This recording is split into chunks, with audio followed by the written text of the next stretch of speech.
Nous commençons le deuxième livre de la Torah, le livre de Shemot.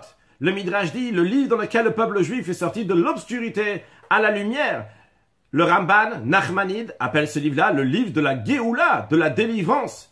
Le Midrash dit aussi que les 12 enfants de Yaakov qui sont cités au début du livre de Shemot font référence à la délivrance du peuple juif, à tel point que le nom de Yosef fait référence à la délivrance qu'il va y avoir lorsque Mashiach va venir. A priori, il faut comprendre.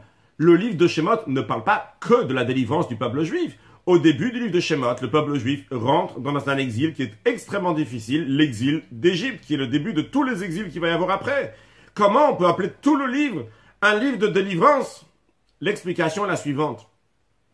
Un juif doit voir dans l'exil la délivrance. Non seulement comment l'exil amène à la délivrance, mais dans l'exil même, la délivrance, commençant par une délivrance spirituelle jusqu'à la délivrance concrètement, comme par exemple le Rambam, Maïmonide, qui a vécu en Égypte, littéralement, et que là-bas, il a amené une délivrance au peuple juif qui était là-bas, à travers les livres qu'il a écrits, à travers les enseignements qu'il a donnés.